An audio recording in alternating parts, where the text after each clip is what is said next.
The Adulting with ADHD podcast is not a substitute for medical advice.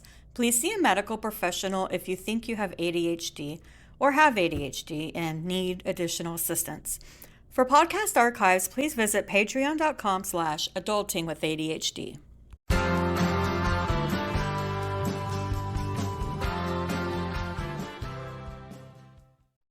Today, I'm very excited to have with me Star Hanson. Star is a certified professional organizer and clutter whisperer. Welcome to the show, Star. Oh, I'm so happy to be here with you today, Sarah. I'm really excited about our conversation. Me too. Do you want to start by telling the listeners a little bit about you? Absolutely. As you said, my name is Star Hanson. I'm a certified professional organizer and clutter whisperer. And I help you get to the bottom of why your clutter keeps coming back and won't stay gone no matter how many times you address it. This is a problem I've seen in my career over the last 20 years, just noticing that I'm working with some of the smartest, most intelligent, powerful, creative people I've ever met, and they struggle with clutter. And I saw really quickly how there's something bigger going on because you are so competent and capable of creating systems and situations in your life that are so empowered.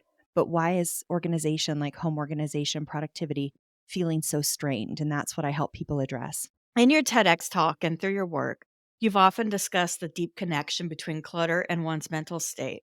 So, how do you approach helping individuals with ADHD navigating their clutter and unlocking their potential? I think that people who have ADHD they have just been living a life. They've been dealing with a battle that few people understand unless you've been walking that path. Because for a lot of people, especially a lot of women, they get diagnosed later in life. And so that Mm. means you've got decades of feeling like you weren't measuring up, that you just were watching everyone around you and thinking, wait, why are they doing it so easily and I'm struggling with this? Or what's going on behind the scenes? Or why do I have this superpower, but this feels like a total deficit? What's going on? And there's a lot of overcompensation. There's a lot of burnout. There's just a lot of stress. And so one of the first things I like to do is just say that there's nothing wrong with you.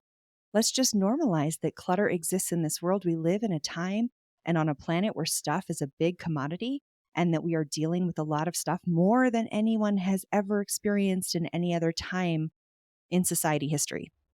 So we are dealing with something that we don't necessarily, even for neurotypical people, we don't even necessarily have the right systems for that. So adding on the fact that you are discovering how your brain works, let's just celebrate that for a minute. And so what happens is if we go in and we say, oh, I'm disorganized, I really have issues with out of sight, out of mind, and time doesn't exist to me. And because of my ADHD, if we just assume that we are already at a deficit because of how our brains are wired, we spend our time beating ourselves up. So, what I like to do is just start to normalize hey, there's nothing wrong with you. Let's discover how your brain is going to work in an optimal state that works for you. And then let's find the places where you need a little bit more support. Because to me, that's all that is really required is how do we get you the support for the areas that feel challenging to you and celebrate and expand the things that really work for you. And unfortunately, a lot of the organizing wisdom out there I'd say 70 to 80% is not built for the ADHD brain. And so we have to stop holding ourselves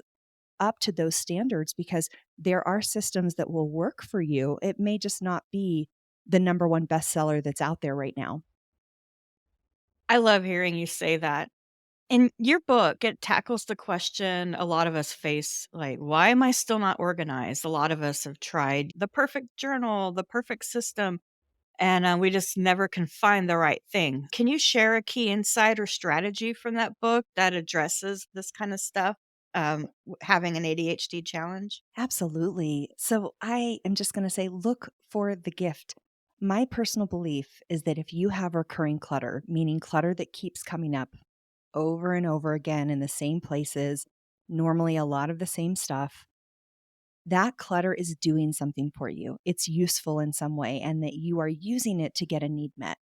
And so, what we want to do is we want to start to look at okay, what are the reasons that this clutter may be helpful to me? And a few examples of that are we might use it for creativity. If you're a very creative person, holding on to things can feel very inspiring because it could be your next big project, or it could be the solution that finally helps you go to sleep at a reasonable hour, or tackle this project at work. And so a lot of times it's indicative of creativity. It can also be protection. If you have stuff around you, maybe there's some clutter at the house, maybe you don't feel like people can come over, and that might actually feel good to you.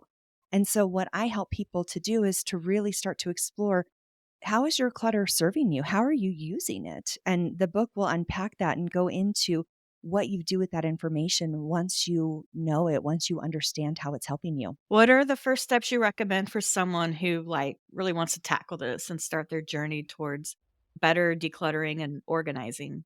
If someone wants to get started getting organized, especially my lovely ADHD friends, we have to remember what motivates us. Organizing is not inherently motivational. Like, most people are not like, Right.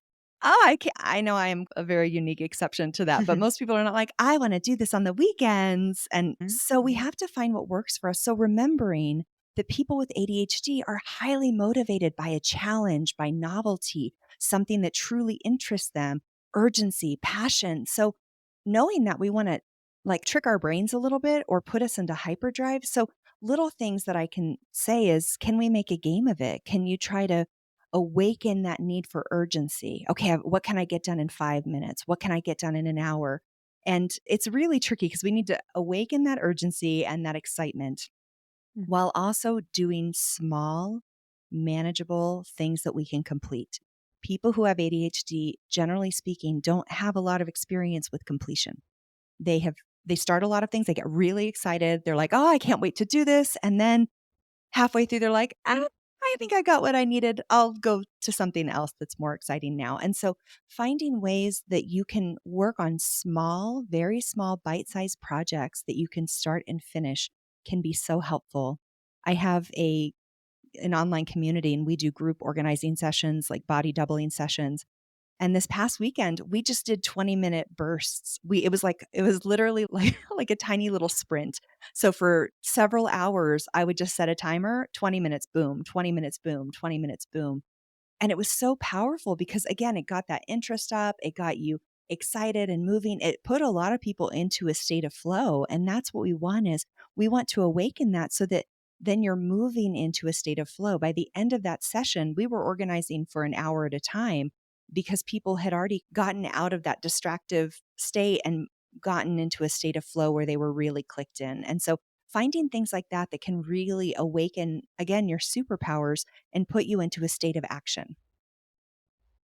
Awesome, and I just wanted to jump in here real quick and say that almost all of these things I have tried, and they actually do work. It's very exciting, Yeah, and so I'm so glad. I thought you were gonna say, "And they don't work. Tell me more." And I'd be like, "Okay, let's do this. Tell me what's not work." Yeah.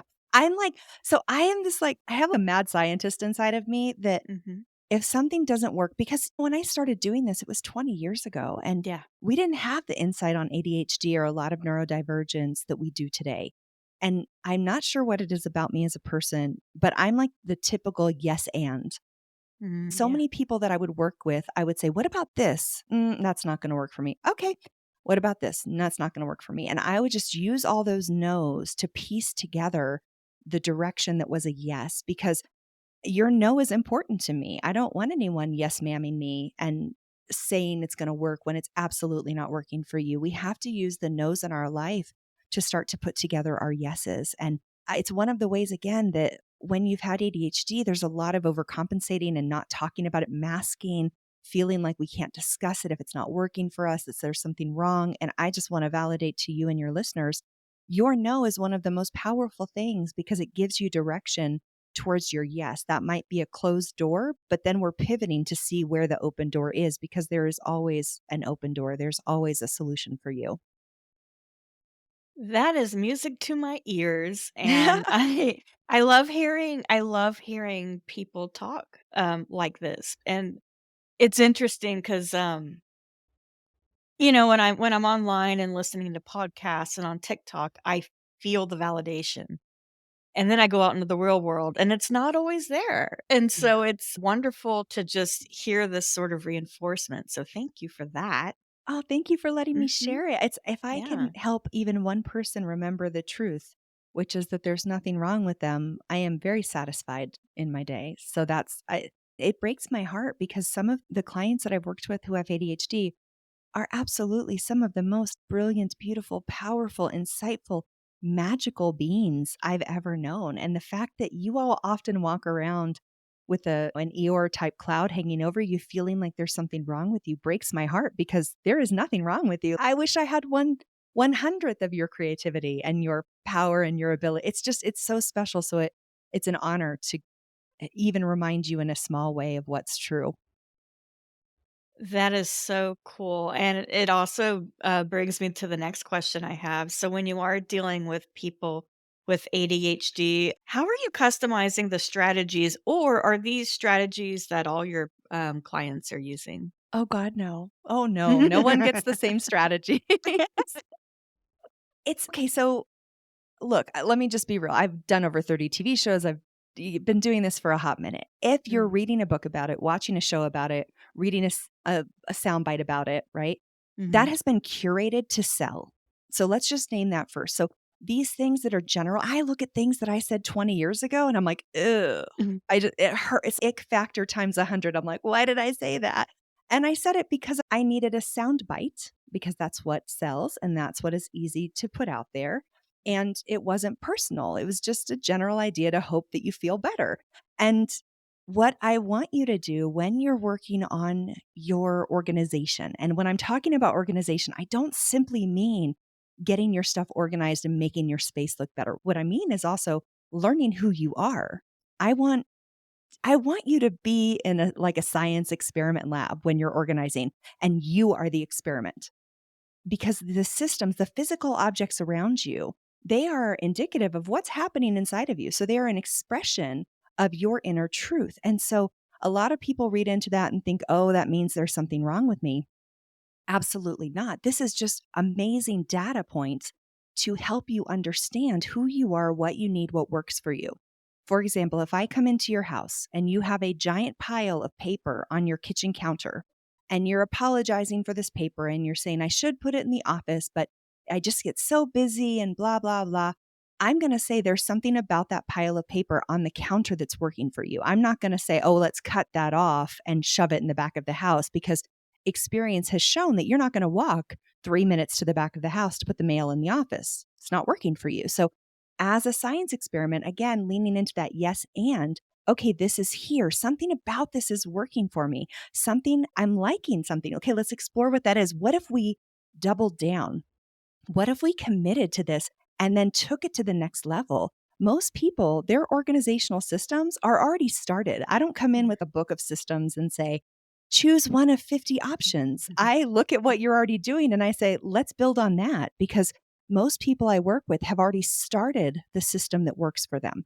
Yeah. They just stopped before it was finished because they either looked around the rest of the planet and was like, "Oh, nobody else is doing it like this," or they didn't have the time or bandwidth to finish it, but that's what I do. I just help you complete what you've already started because you have that insight inside of you already. I love that.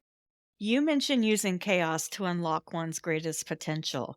Can you share an example of how someone with ADHD transformed their space or turned their habits into strengths? I had a client that I was working with and she was so smart.